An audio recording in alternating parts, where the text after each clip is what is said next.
हरे कृष्णा, दंड प्रणाम आप सभी को। तो आज हम श्री ईश उपनिषद का मंत्र 12 करेंगे और उसको समझेंगे। श्री ईश उपनिषद की जय, श्री प्रपात की जय, श्री गुरु महाराज की जय। मंत्र 12। अंधम तमा प्रविशन्ति ये अम्भूति उपासते ततो भूय एवते तमो या संभूतिया प्रता। अनुवाद तथा तात्पर्य श्री प्रभुपाद जी के द्वारा। श्री प्रभुपाद की जय। अनुवाद। जो लोग देवताओं की पूजा में लगे हैं वे अज्ञान के गहनतम क्षेत्र में प्रवेश करते हैं और इनसे भी बढ़कर वे हैं जो निराकार ब्रह्म के पूजक हैं। तो यहाँ पर ये श्लोक हमें समझा रहा है कि अगर हम देवताओं की पूजा करते हैं तो हम अज्ञानी हैं, क्योंकि वो पूर्ण ज्ञान नहीं है। तो हम अज्ञान के क्षेत्र में आगे बढ़ रहे हैं और उसमें ही हम प्रवेश करते हैं और उनसे भी बढ़कर वो अज्ञानी हैं, उनसे भी ज़्यादा अज्ञानी वे हैं जो भगवान का निराकार ब्रह्म की पूजा करते हैं। भगवान के साकार स्वरूप से वो अनभिज्ञ रहते हैं, उनको ज्ञान नहीं होता। तो संस्कृत शब्द में असंभूति उन व्यक्तियों का सूचक है जिनका कोई स्वतंत्र अस्तित्व नहीं है ना। वो खुद भगवान की शक्ति पे निर्भर है। तो संभूति का अर्थ होता है पूर्ण पुरुषोत्तम भगवान श्री कृष्ण को पूर्णतया स्वतंत्र है और उनके ऊपर कोई और नहीं है और ना ही उनके समान है, तभी वो भगवान कहलाते हैं। तो भगवान की परिभाषा। लेकिन असंभूति वो देवी देवता हैं जो भगवान की शक्ति पर आश्रित हैं, निर्भर हैं। अगर वो किसी को वरदान भी देते हैं तो भगवान से मांग कर देते हैं। भगवान ने उनको जो शक्ति दी है उसी के अनुसार वो देते हैं। तो भगवद गीता में भी 10.2 में पूर्ण पुरुषोत्तम भगवान श्री कृष्ण स्वयं कहते हैं, न मे विदु सुरगणा प्रभुवं न महर्षि अहम आदि ही देवानाम महर्षि नाम च सर्वशा। न तो देवगण न ही महर्षिगण मेरी उत्पत्ति अतः विभूतियों को जानते हैं, क्योंकि मैं देवताओं और मुनियों को सभी प्रकार का उद्गम हूँ। तो सभी जितने भी देवी देवता हैं, मुनि हैं, जितने भी हम शक्तिमान देवताओं को भी देख रहे हैं, समझते हैं, उन सबका उद्गम जो है वो भगवान श्री कृष्ण है। तो अगर हम भगवान को समझ जाएं, भगवान की विभूति को, उनकी विभूतियों को समझ जाएं, तो हम जानेंगे कि सभी देव देवता इस संसार में, भौतिक संसार में कुछ भी है, सबका उद्गम स्थल जो है भगवान श्री कृष्ण है। तो इस प्रकार भगवान उन शक्तियों के मूल हैं जो देवताओं, महर्षियों और योगियों को प्रदान की जाती है। तो हालांकि हम देखते हैं कि देवता बहुत शक्तिशाली होते हैं ना, उनमें बहुत सारा बल होता है, ज्ञान होता है, शक्ति होती है, लेकिन वो सारी की सारी शक्तियाँ सीमित हैं। तो सीमित हैं और उनका जीवन भी सीमित है। लेकिन हम अपनी मनुष्य की बुद्धि से कल्पना करते हैं कि वो तो बहुत अनेकों वर्षों तक जीते हैं, दीर्घायु हैं, तो शाश्वत होंगे, जबकि उनका जीवन भी शाश्वत नहीं है। तो वहाँ पर भी दुख है, जरा है, मृत्यु है। तो स्वर्ग आदि देवता देवलोकों में भी तो इस तरह से हम समझ नहीं पाते। तो जब जिनसे वो शक्ति उन्हें मिलती है तो भगवान कितने शक्तिशाली होंगे, कितने ज़्यादा असीमित बल और शक्ति से उत्पन्न होंगे जो उनके उद्गम स्थल हैं। तो इसी प्रकार अनेक दार्शनिक होते हैं या बड़े बड़े ऋषि भी होते हैं, वो अपनी अल्प बुद्धि से अनुमान लगाते हैं और परम को सापेक्ष से विभेदित करते हैं। सोचते हैं कि परम जो है पूर्ण पुरुषोत्तम भगवान जो है वो निराकार होगा या ब्रह्म होगा। तो इस तरह से वो नकारात्मक बोध उत्पन्न कर लेते हैं और अपनी खुद की एक धारणा उत्पन्न कर लेते हैं, है ना, और कल्पना करते हैं कि परब्रह्म जो है वो अवश्य ही रूप विहीन है, निराकार है या गुण रहित है, निर्गुण है ना। तो इस प्रकार विचार करते करते ज़्यादा से ज़्यादा भगवान कृष्ण के निर्विशेष ब्रह्म तक ही, निर्विशेष तेज तक ही पहुंच पाते हैं, है ना, जिसे ब्रह्म कहते हैं। और भगवान के व्यक्तित्व या पूर्ण पुरुषोत्तम भगवान तक वो नहीं पहुंच पाते, क्योंकि वो अपनी कल्पना से समझने का प्रयास करते हैं, मनोकल्पना से, शास्त्रों पे बिल्कुल विश्वास नहीं करते। तो इस तरह से वो अविद्या में रहते हैं और अज्ञान में रहते हैं और अपने आप को गलत धारणाओं से ले लेते हैं ज्ञान, है ना। तो ऐसे मानसिक तर्कवादी बिल्कुल भी नहीं जानते कि भगवान श्री कृष्ण पूर्ण पुरुषोत्तम भगवान है और उनका निर्विशेष जो ब्रह्म है उन्हीं के शरीर का दीप्यमान तेज है, उनके चरण नख की एक तेज का एक अंश है।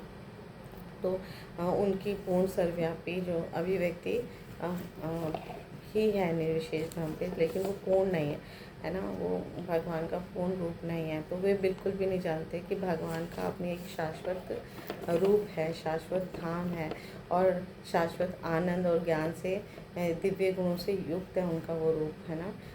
तो श्री ब्रह्मा जी ब्रह्म संहिता में प्रथम श्लोक में कहते हैं, ईश्वरा परमा कृष्णा सच्चित आनंद विग्रह अनादिरादिर गोविंदा सर्व कारण कारणम। भगवान कृष्ण जो हैं परम ईश्वर हैं, उनका शिव विग्रह से सच्चित आनंद से बना हुआ है, शाश्वत है, चित्त चेतनामय है और आनंद युक्त है और सब कारणों के आदि कारण भगवान गोविंद है। ऐसे भगवान गोविंद की मैं पूजा करता हूँ, आराधना करता हूँ। तो जब ब्रह्मा जी ये मानते हैं, संस्तुति करते हैं कि भगवान कृष्ण परम है, तो हमें भी उसी को समझना चाहिए और प्रामाणिक गुरु साधु शास्त्र के अनुसार समझने का प्रयास करना चाहिए कि भगवान कृष्ण का साकार स्वरूप है और दिव्य आनंद से, ज्ञान से, है ना, दिव्य गुणों से वो युक्त हैं। तो जो आश्रित देवता या महर्षि जो होते हैं वो गलती से, है ना, एक देवता के रूप में भगवान कृष्ण को भी मान लेते हैं और ब्रह्म ज्योति को परम सत्य मान लेते हैं। तो ये उनकी गलत धारणा है। लेकिन कृष्ण के जो भक्त होते हैं, भगवान के जो शरणागत भक्त होते हैं, वो अपनी अनन्य भक्ति के कारण, है ना, उनकी शरण में जाने के कारण, जब हम पूर्णतः शरणागत होते हैं तो हम दिव्य ज्ञान हमें मिल जाता है। तो इस कारण हम समझ पाते हैं कि भगवान श्री कृष्ण ही परम पुरुष है और हर वस्तु उन्हीं से उद्भूत होती है। और ऐसे भक्त जो है प्रत्येक वस्तु के उद्गम भगवान श्री कृष्ण की निरंतर प्रेममयी सेवा में लगे रहते हैं। और इस कलयुग में भगवान की सबसे सरल और सर्वश्रेष्ठ सेवा जो है भगवान के पवित्र नामों का निरंतर जप करना है। हरे कृष्णा कृष्णा कृष्णा हरे हरे, हरे रामा राम रामा हरे हरे। तो इस प्रकार हम भगवान के साकार स्वरूप को समझने का और प्रयास करते हैं और भगवान का शरण में चले जाते हैं और भगवान की निरंतर सेवा कर सकते हैं। बहुत सरलता से भगवान का दिव्य प्रेम अपने हृदय में जागृत भी कर पाते हैं जो सुप्त अवस्था में है। तो भगवद गीता में भी कहा गया है 7.20 और 23 में कि केवल बुद्धिहीन जो व्यक्ति होते हैं या मोहग्रस्त जो व्यक्ति होते हैं वो इंद्रिय तृप्ति की प्रबल इच्छा के कारण, है ना, इतना ज़्यादा वो प्रभावित होते हैं कि वे क्षणिक समस्याओं का अस्थायी हल पाने के लिए देवताओं के पास जाते हैं, है ना, देवताओं की पूजा करते हैं। क्योंकि मनुष्य जो है भौतिक संसार से बंधा हुआ है, तो भौतिक बंधन से वो पूर्णतः मुक्त होना चाहता है ना। तो पूर्णतः मुक्त होने के लिए उसे आध्यात्मिक धरातल पर जाना चाहिए, पर वो उसे ज्ञान नहीं मिलता या इंद्रिय तृप्ति से उतना ज़्यादा संलग्न है, तो उसे परतंत्र देवताओं की पूजा करके अपनी समस्याओं पर क्षणिक राहत पाने का प्रयास नहीं करना चाहिए। उसे आध्यात्मिक लोक की प्राप्ति करनी चाहिए जहाँ पर शाश्वत जीवन है। शाश्वत जीवन मिलने से उसको स्थायी राहत मिलेगी भौतिक दुखों से, जो भौतिक कष्ट से मिल रहे उससे परमानेंट और शाश्वत लाभ मिलेगा। तो पूर्ण पुरुषोत्तम भगवान श्री कृष्ण की हमें पूजा करनी चाहिए जो सर्व आकर्षक हैं और हमें भगवत धाम वापस ले जाकर भौतिक बंधन से पूर्णतया मुक्ति दे सकते हैं भगवान श्री कृष्ण। क्योंकि अगर हम सिर्फ देवताओं की पूजा करेंगे तो हमें अस्थायी लाभ मिलेगा, क्षणिक लाभ मिलेगा ना, उससे हम लाभ नहीं पा सकते, परमानेंट शाश्वत लाभ नहीं पा सकते। भगवद गीता में अन्यत्र 7.23 में भी कहा जाता है जो देवताओं की पूजा करते हैं देवलोक पे जाते हैं, जो चंद्रमा की पूजा करते हैं चंद्रलोक को जाते हैं, जो सूर्य की पूजा करते हैं सूर्यलोक को जाते हैं। और हम ये भी जानते हैं कि अभी मनुष्य अपनी बुद्धि को इतना विकसित कर चुका है ना, रॉकेट की सहायता से, रॉकेट है या स्पेस लॉन्चर की सहायता से चंद्रमा तक पहुंचने का प्रयास कर रहे हैं। लेकिन ये कोई नया प्रयास नहीं है। मनुष्य के पास एक उन्नत चेतना है तो वो बाहरी अंतरिक्ष यात्रा में यात्रा कर सकता है या अन्य ग्रहों में भी पहुंच सकता है। लेकिन अंतरिक्ष यानों के द्वारा या योगिक शक्ति के द्वारा या देव पूजा के द्वारा अगर वो पहुंच भी जाए अन्य लोकों में तो उसको स्थायी लाभ नहीं मिलेगा, है ना। वैदिक शास्त्र में कहा गया है कि उसे यहाँ पर इन अलग अलग लोकों में अपनी योग शक्ति के द्वारा या अपनी सिद्धि के द्वारा पहुँच सकता है, पर स्थायी लाभ नहीं मिलेगा। ये निवास स्थल जो है क्षणभंगुर है। तो एकमात्र स्थायी जो लोक है वो है वैकुंठ लोक, आध्यात्मिक जगत, भगवान जहाँ पे भगवान श्री कृष्ण रहते हैं अपने नारायण स्वरूपों में। तो भगवद गीता में भी कहा गया है, बहुत सुंदर श्लोक है 8.16 का, आ ब्रह्मो न लोका पुनरावर्तिनो अर्जुन मामोपेत्य तु कौन्तेय पुनर्जन्म न विद्यते। तो यहाँ पर भगवान कहते हैं भौतिक जगत में सर्वोच्च लोक से लेकर निम्न तक लोक में जितने भी ग्रह हैं सारे लोग दुख के स्थान हैं, क्षणिक हैं, है ना, जहाँ बारंबार जन्म और मृत्यु होती ही रहती है। किंतु हे कुंती पुत्र, जो व्यक्ति मेरे धाम को पहुँच जाता है, मेरे धाम को प्राप्त होता है, वह फिर से जन्म नहीं लेता। तो भगवान यहाँ पर कहते हैं अगर आप एक बार भी मेरे धाम में आ गए तो वहाँ से आपको जन्म मृत्यु से पूर्णतः छुटकारा मिल जाएगा, मुक्त हो जाओगे। तो इसलिए हमें प्रयास करना चाहिए भगवान के लोक में पहुँचने का, भगवत धाम जाने का। और कैसे जाएंगे? हम भगवान की सेवा करके, भगवान के सारा साकार रूप को समझ कर, जान कर, प्रामाणिक गुरु साधु शास्त्रों को अनुसरण करके हम भगवत धाम बहुत सरलता से जा सकते हैं। तो श्री ईशोपनिषद हमें इंगित करती है कि जो भी मनुष्य देवताओं की पूजा करता है और उनके भौतिक ग्रहों को प्राप्त करता है तो वो अंधकार, इस भौतिक जगत के अंधकार भाग में ही रहता है, उसे शाश्वत लाभ नहीं मिलता, है ना। तो सारा जो विशाल ब्रह्मांड है वो भौतिक तत्वों से ढका हुआ है। जैसे एक नारियल है, नारियल के ऊपर लेयर्स हैं, है ना, उसका आधा भाग जल से भरा हुआ है, लेकिन इसे प्रकाशित करने के लिए सूर्य और चंद्रमा की आवश्यकता होती है। तो इस तरह से ब्रह्मांड का जो बाहरी भाग है वो सूर्य चंद्रमा से प्रकाशित होता है। और ऊपर के और लोक में जाएंगे तो ब्रह्म ज्योति का प्रसार है जो वैकुंठ ग्रहों से भरा हुआ है। तो ब्रह्म ज्योति में सबसे बड़ा और ऊंचा ग्रह जो है वो कृष्ण लोक या गोलोक वृंदावन है, जहाँ पे भगवान श्री कृष्ण पूर्ण पुरुषोत्तम भगवान स्वयं निवास करते हैं। और भगवान इस लोक को कभी भी छोड़ते नहीं हैं, तो वे वहाँ पर हमेशा अपने पार्षदों के साथ नित्य लीला में, है ना, व्यस्त रहते हैं, करते रहते हैं और सर्वव्यापी हैं। तो भगवान संपूर्ण जगत में, इस भौतिक जगत में भी, आध्यात्मिक जगत में भी, है ना, सर्वव्यापी हैं। तो हम पहले भी जान चुके हैं और हमें भगवद गीता से भी ज्ञात होता है कि भगवान अपने लोक में रहते हैं और साथ ही साथ भौतिक जगत में भी रहते हैं। तो सर्वत्र विद्यमान है। जैसे एक सूर्य जो है वो एक स्थान पे रहते हुए भी हमें हर जगह दिखाई देता है। विश्व के किसी भी कोने से हम सूर्य के दर्शन कर सकते हैं। तो जीवन की जो समस्याएं हैं, हमारे जीवन की जितने भी कष्ट हैं, वो चंद्रमा या किसी और ग्रह पर जाने से हल नहीं हो सकती। तो श्री ईशोपनिषद का ये श्लोक हमें ये सलाह देती है कि अंधकार भौतिक ब्रह्मांड में किसी भी गंतव्य की हमें परवाह नहीं करनी चाहिए। हमें इसे बाहर निकलने के लिए और भगवान के धाम को प्राप्त करने के लिए प्रयास करना चाहिए। लेकिन जब हम नास्तिक यानी विशेषवादियों के मुख से सुनते हैं, उनकी विचारधारा को सुनते हैं या उनके उपदेशों को ग्रहण करते हैं, तो हम अंधकार, जीवन के गहनतम अंधकार क्षेत्र में धकेल दिए जाते हैं।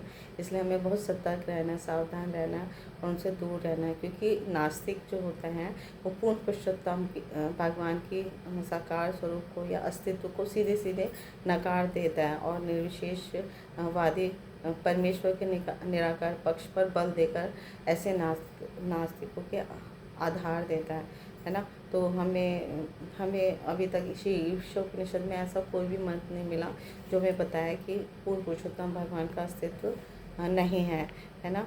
तो भगवान तो किसी से भी अधिक तेज दौड़ सकते हैं, देख सकते हैं, सर्व समक्ष है, सर्वव्यापी हैं।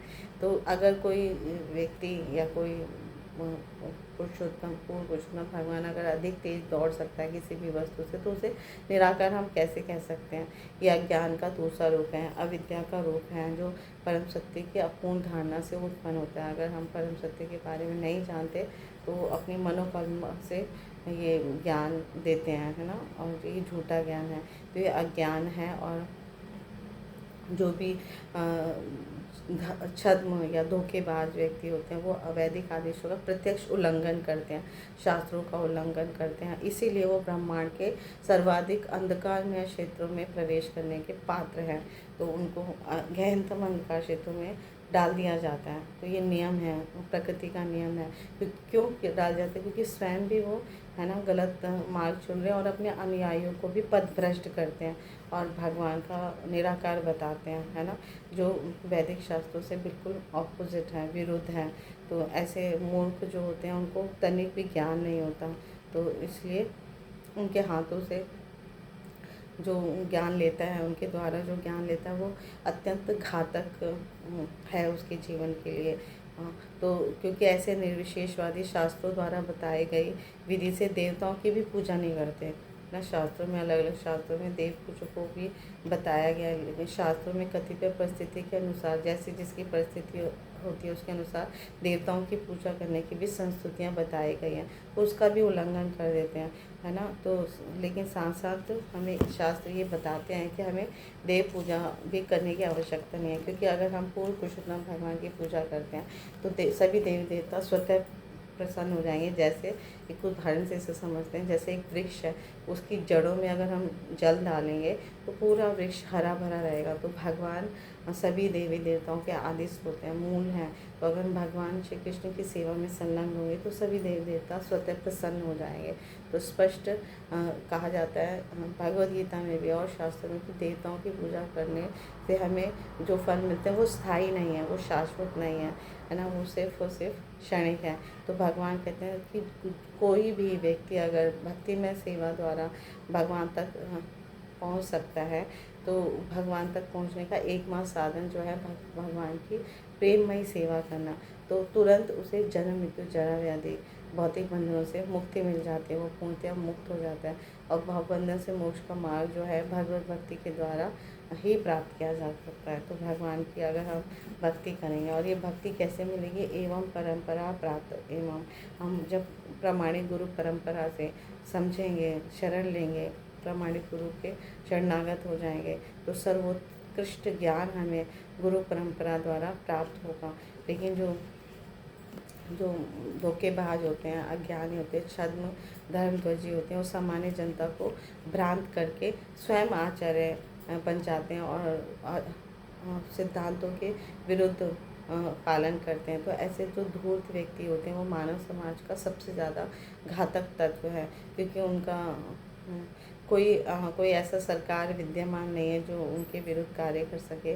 तो इसलिए वो अपने राज्य के नियमों द्वारा दंड पाने से बच जाते हैं, लेकिन वो परमेश्वर के नियमों से नहीं बच सकते। तो भगवद गीता स्वयं कहते हैं कि ऐसे धर्म प्रचारकों को जो भगवान श्री कृष्ण से द्वेष करते हैं, उनके विरुद्ध आचरण करते हैं, शास्त्रों के विरुद्ध आचरण करते हैं और उसी का प्रचार प्रसार करते हैं, ऐसे ईर्ष्यालु असुरों को नरक के गहनतम भाग में धकेल दिया जाता है, डाल दिया जाता है। तो इस तरह से हमें इससे बचना चाहिए, सतर्क रहना चाहिए। तो भक्ति योग का पालन हमें प्रामाणिक गुरु साधु शास्त्र के अनुसार करके अपना ये मनुष्य जीवन सफल बनाना चाहिए, ताकि हमें शाश्वत गति मिले, हम शाश्वत धाम में जाएं, भगवत धाम में जाएं, जहाँ पर जन्म मृत्यु जरा व्याधि से हम बच सकें और अपना जीवन जो है धन्य धन्य बना लें। और वो इस एक मनुष्य जीवन में ही कर सकते हैं हम।